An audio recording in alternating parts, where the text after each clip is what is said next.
शिवपुर की डायन रक्त कला पार्ट 7 काली रात लाल आंखें। उस रात के बाद रक्तनाथ अब रक्तासुर बन चुका था।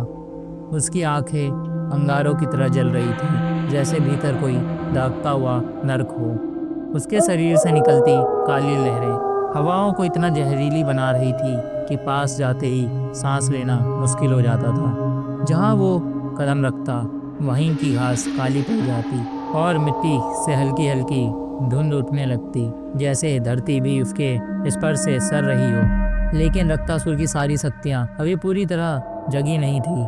उसे हर अमावस्या और पूर्णिमा की रात शिकार करना अनिवार्य था, क्योंकि केवल उन्हीं रातों में काली शक्तियों का प्रभाव चरम पर पहुंचता था।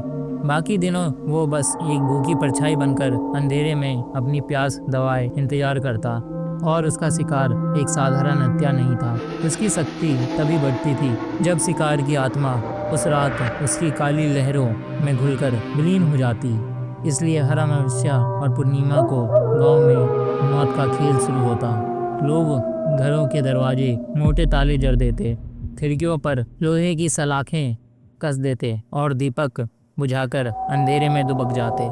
फिर भी कोई ना कोई गायब हो ही जाता, और सबसे भयानक बात, जो गायब होता था उसका शव तक नहीं मिलता था। बस खेतों में खून की छींटें और दम घुटने वाली बदबू रह जाती।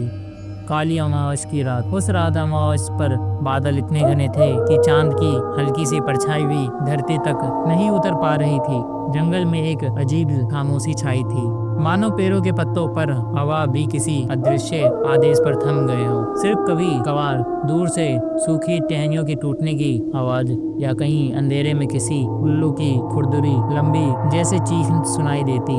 धुंध इतना गाढ़ी थी कि वो पैरों को लपेटकर चलना मुश्किल कर रही थी। ऐसा लगता था जैसे कोई अदृश्य हाथ पकड़कर रोक रहा हो। ठंडी हवा में सड़ते मांस की बदबू घुल रही थी।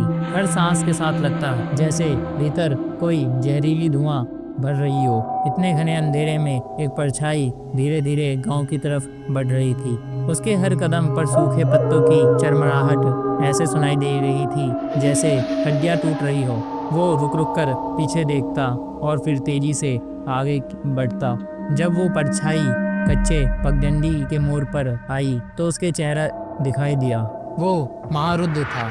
महारुद्र बरसों पहले गांव छोड़कर चला गया था। कहते हैं उसने दूर पहाड़ों में जाकर घनी तपस्या की थी, अपनी आत्मा को तपाकर अद्भुत शक्तियां अर्जित की थी। लेकिन आज उसके चेहरे पर तपस्या की शांति नहीं, बल्कि एक गहरी कचोटती चिंता की लकीरें थी। उसकी आंखों में एक अनजाना डर था, जैसे उसने कोई ऐसा सच देख लिया हो जिसे देखने के बाद नींद कभी लौटकर नहीं आती। उसे अपने शक्तियों से रक्तासुर के जन्म का खबर मिला। उसने महसूस किया कि अगर वो अब नहीं लौटा तो शिवपुर के साथ साथ आसपास के गांव भी लाशों में बदल जाएंगे। पर वो यह भी जानता था कि रक्तासुर से आमना सामना होना मौत को गले लगाने जैसा है। वो गांव के बाहर पुराने पीपल के पेड़ तक पहुंचा। उसने चारों ओर नजर दौड़ाई। हर तरफ अंधेरा, सन्नाटा और हवा की सरी हुई गंध। महारुद्र की सांसें तेज हो रही थी। उसने खुद से बुदबुदाया, अगर आज रात मैं देर कर गया तो अगला शिकार मेरा ही होगा। अचानक उसके पीछे से सूखे पत्तों की चरमराने की आवाज आई। धीरे धीरे उसने गर्दन घुमाई और देखा, धुंध के बीच दो लाल आंखें उसे घूर रहे थे, जो इंसान की नहीं थी।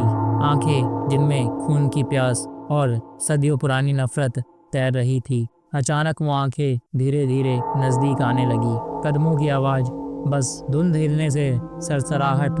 महारुद्र ने महसूस किया कि हवा अचानक ठंडी नहीं बल्कि बर्फ जैसे जम गई है, और उसके पैर के नीचे की जमीन कांप रही है। उसके कानों में एक धीमी फुसफुसाहट गूंजी, महारुद्र, तूने मुझे ढूंढ लिया। अब देख तेरी आत्मा कैसे जलती है। क्या महारुद्र बचा पाएगा शिवपुर, भूतगढ़ और कालीपुर को, या वही रक्तासुर का अगला शिकार बनेगा? जानने के लिए सुनते रहिए शिवपुर की डायन रक्त कला। अगर आपको हमारी हॉरर कहानी पसंद आ रही है तो वीडियो को लाइक करें और अपने दोस्तों के साथ शेयर करें। आगे के पार्ट के लिए चैनल को सब्सक्राइब करना ना भूलें।